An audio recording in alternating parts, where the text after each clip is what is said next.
From the Presidential Palace, Manila, Dateline Malacañang.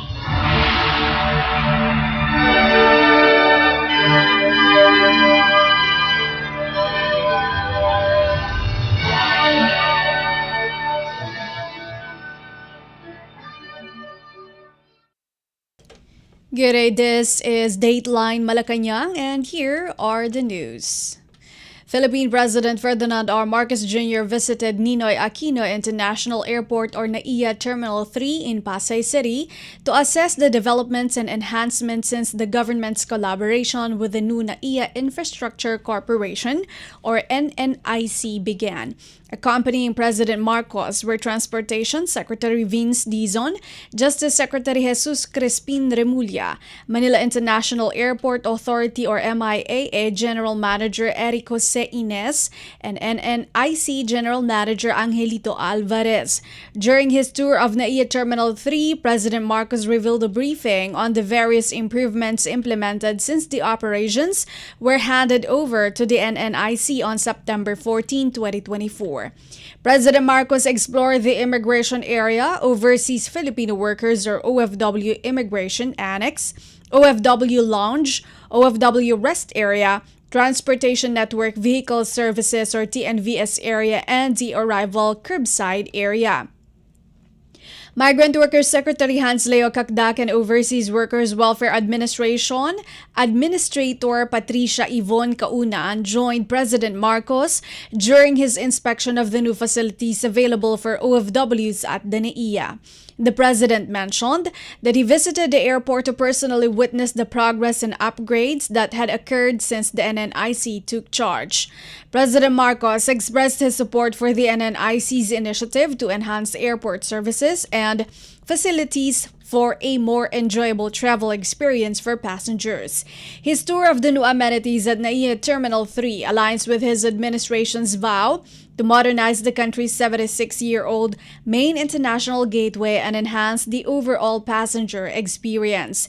The NNIC, which comprises San Miguel Holdings Corporation or SMC, RMMM Asian Logistics Incorporated, RLW Aviation Development Incorporated, and Incheon International Airport Corporation secured the 170.6 billion public-private partnership contract last year to manage and upgrade NAIA by providing the most significant revenue share of 82.16% to the government.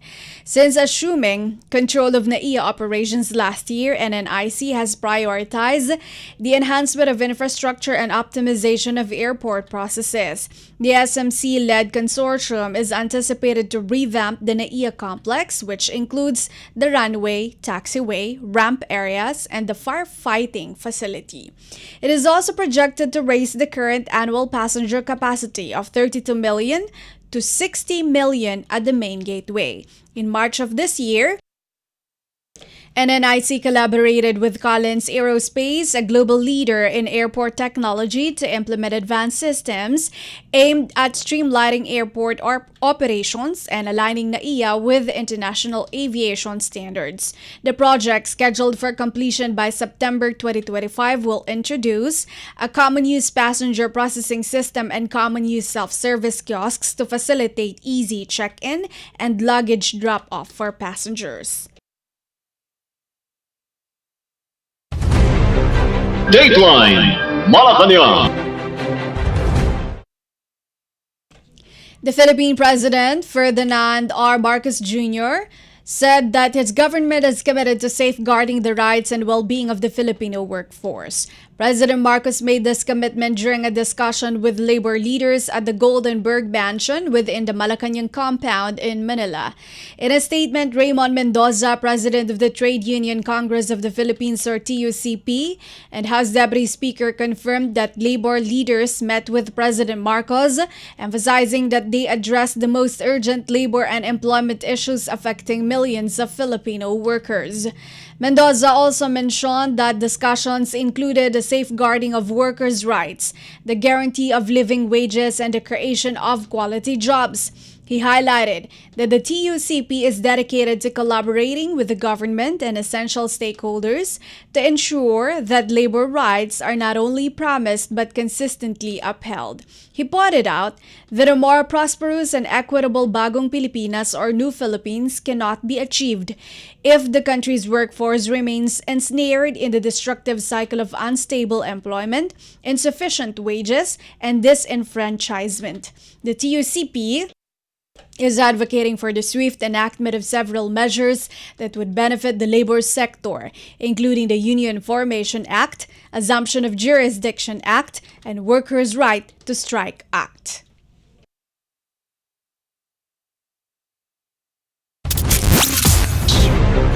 Dateline Malacañang. Philippine President Ferdinand R. Marcos Jr. has given his approval to the Coconut Farmers and Industry Development Plan or CFIDP for 2024 to 2028, aimed at enhancing productivity and income for coconut farmers, reducing poverty, and modernizing the coconut sector. On May 21, President Marcos signed Memorandum Circular 84, which formally endorses the Coconut Farmers and Industry Development Plan CFIDP for 2024 to 2028. The public was informed of this issuance on Tuesday. The CFIDP 2024 to 2028 represents an updated iteration of the CFIDP for 2022 to 2026. Its purpose is to establish strategies for executing national development initiatives related to social protection, capacity building, empowerment of farmer organizations, infrastructure, and other support mechanisms to enhance the socio-economic welfare of Filipino coconut farmers and rejuvenate the coconut industry. The Philippine Coconut Authority or PCA, designated as the principal agency for promoting and developing the Philippine coconut sector, is tasked with leading the execution of the CFIDP 2024 to 2028.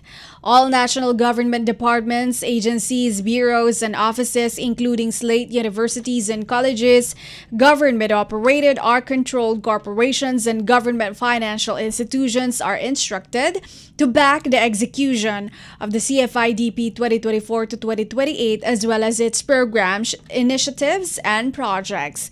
Local government units or LGUs are also encouraged to offer their support. The financial requirements for implementing the Memorandum Circular will be sourced from the Coconut Farmers and Industry Trust Fund as stipulated by Republic Act RA 11524, along with existing allocations from relevant government bodies in accordance with applicable laws, regulations, and guidelines. The PCA led the preparation of the modified CFIDP based on the feedback from various forums and discussions. The revisions aim to improve coordination among implementing agencies and make key strategies for program execution more effective, consistent with the objectives and intentions of RA 11524.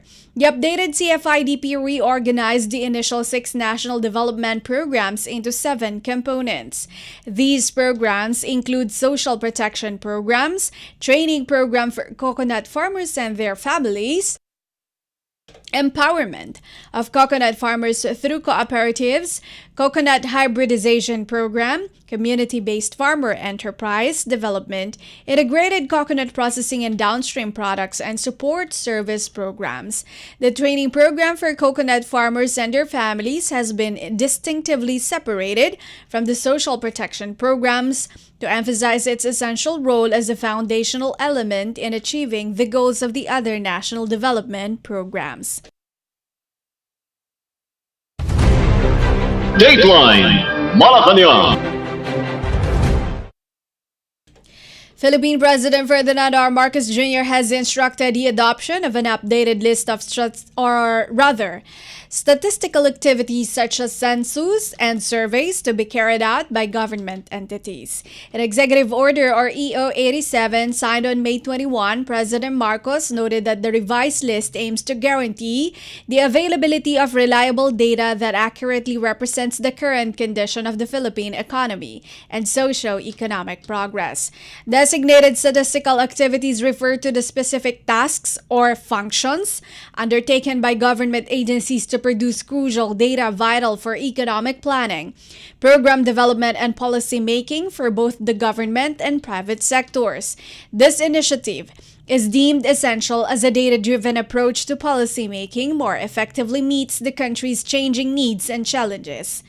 To allow for the timely release of statistical data to the public, all relevant agencies are instructed to submit the outcomes of the designated statistical activities and administrative reports to the Philippine Statistics Authority, or PSA, within the designated timelines approved by the PSA Board.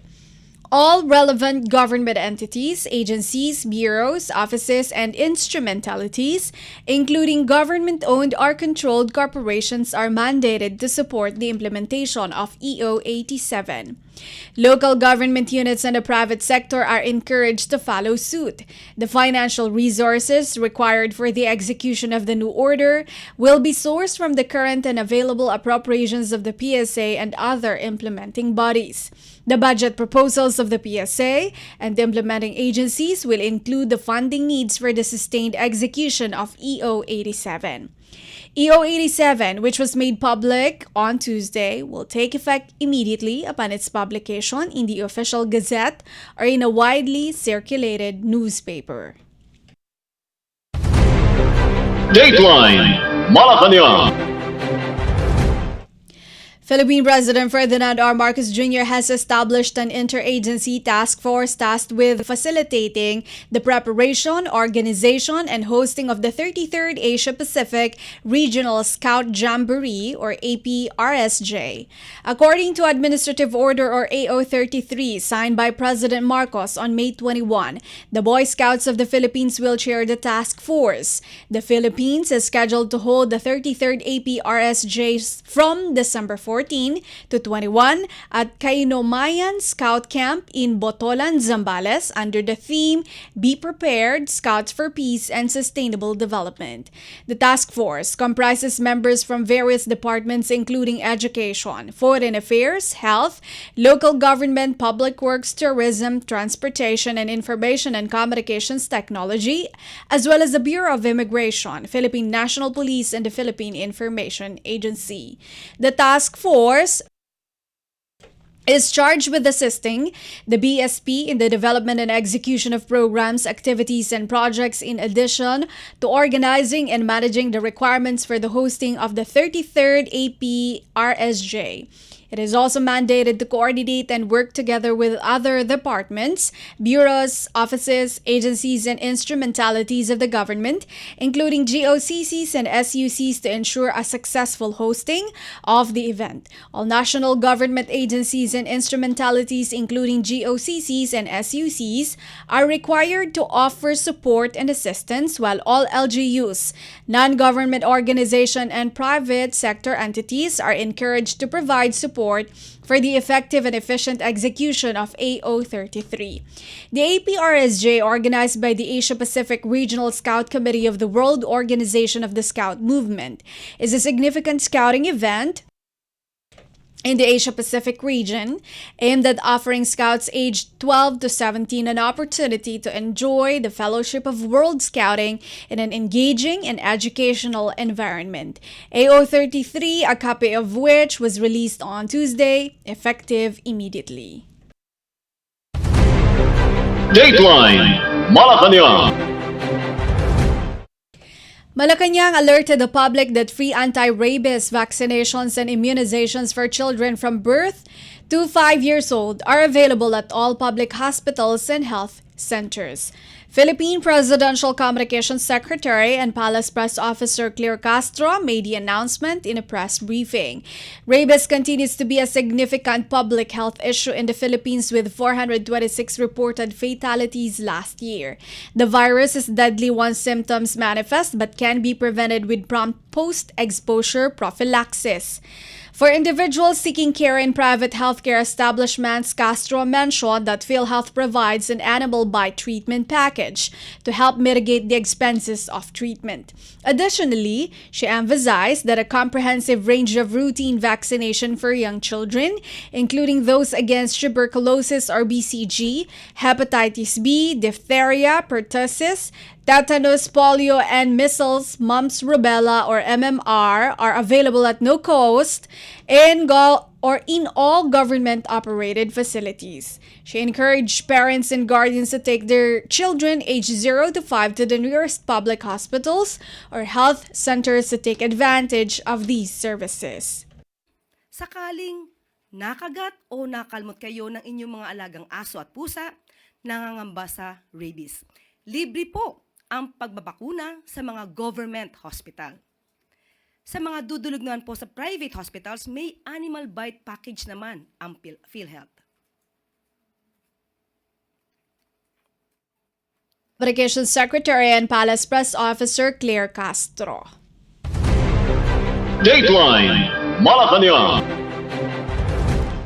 The Office of the Presidential Advisor on Peace, Reconciliation, and Unity, or OPAPRU, reaffirmed its dedication to enhancing the execution of the Localized Peace Engagement, or LPE, and Transformation Program in the Bicol region. In a statement issued late Monday, OPAPRU Secretary Carlito Galvez Jr. mentioned that they are collaborating closely with governors and provincial agencies to address the concerns of rebel returnees as part of their efforts to assist these individuals in rebuilding their lives and supporting their families. Galvez stated that OPAPRU is advocating for an increase in the budget for the Payapa at Masaganang Pamayanan, or PAMANA, within the National Expenditure Program to strengthen the program's execution in the region, specifically in critical areas like Bicol and Samar. Previously, OPAPRU indicated that PAMANA has allocated 705 million pesos in funding to carry out impactful, community-driven infrastructure projects throughout the region. These funds will be utilized for the construction of bridges, water systems, and roadways, among other initiatives. He also highlighted significant improvements in the peace and security situation in these areas due to the development of essential infrastructure projects such as roads and bridges, which are enhancing the lives of local residents. Dateline Malacañang.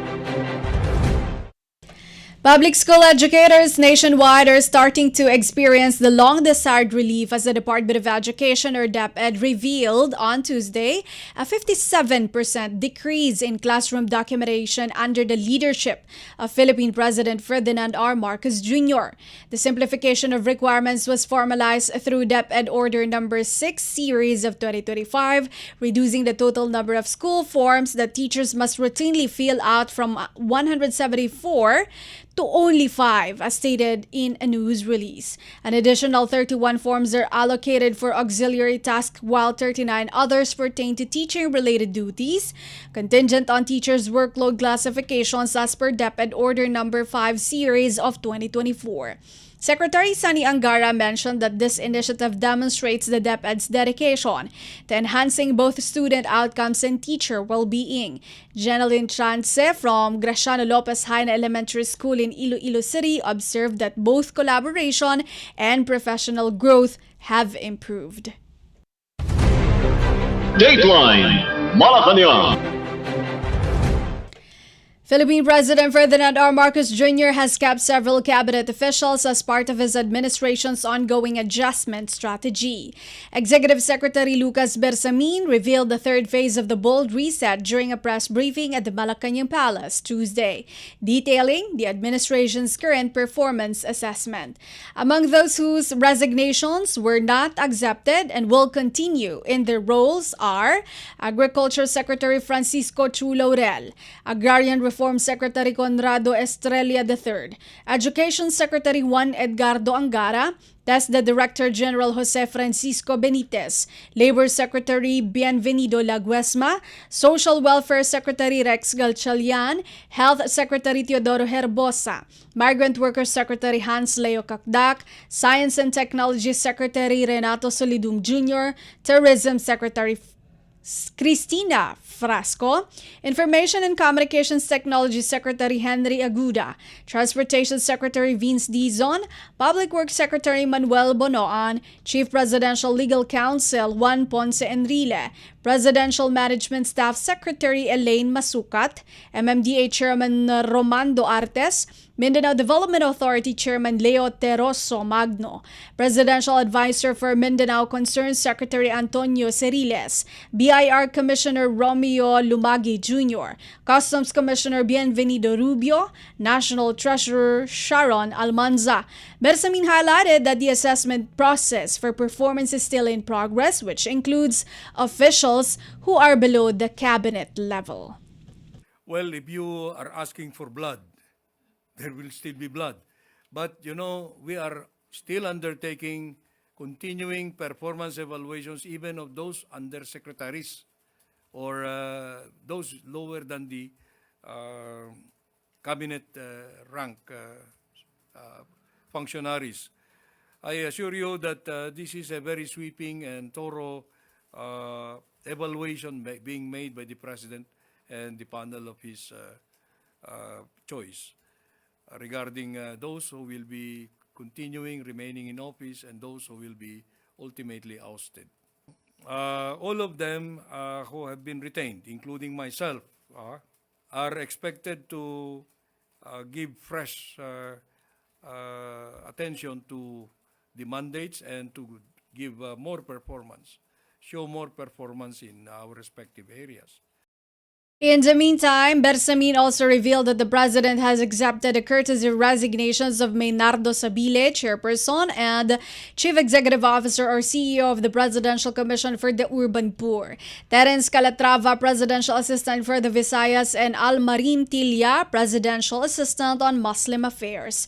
The palace representative further announced the appointment of Francis Lim as the new chairperson of the Securities and Exchange Commission or SEC, succeeding Emilio Aquino, whose term is set to conclude on June 5, 2025.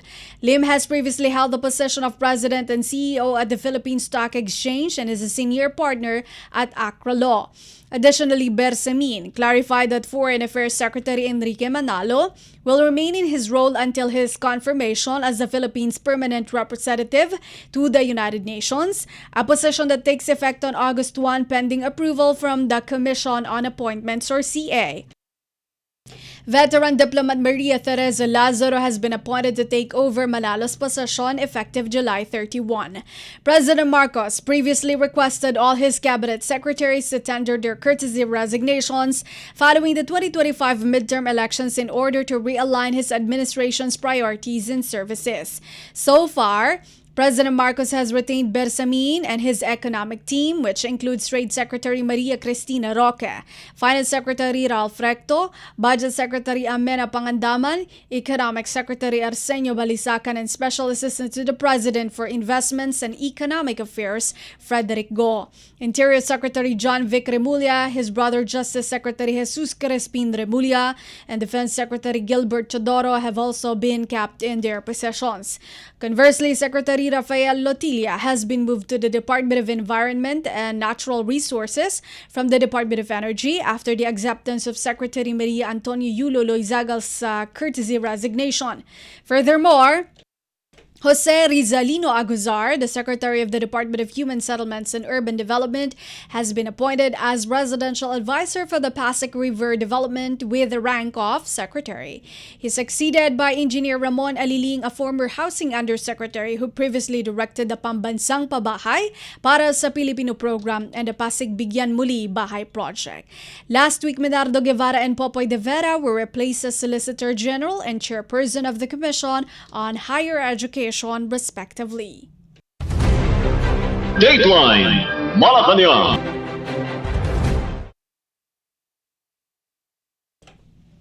And finally, for the foreign exchange rates, according to the Bangko Sentral ng Pilipinas, as of Wednesday, June 3, 2025, the United States dollar stands at 55 pesos and 78 centavos, Japan yen at 39 centavos, Singapore dollar at 43 pesos and 40 centavos, South Korea won is at 4 centavos, China yuan at 7 pesos 75 centavos, Hong Kong dollar at 7 pesos and 11 centavos, United Kingdom pound at 75 pesos and 57 centavos, European Monetary Union euro at 63 pesos 82 centavos, Canada dollar at 40 pesos and 68 centavos, and Saudi Arabia rial at 14 pesos 87 centavos. Dateline Malacañang. And that is all for today's Dateline Malacañang for Radyo Pilipinas World Service. This has been Bea Gaza-de Guzman. From the Presidential Palace, Manila, Dateline Malacañang.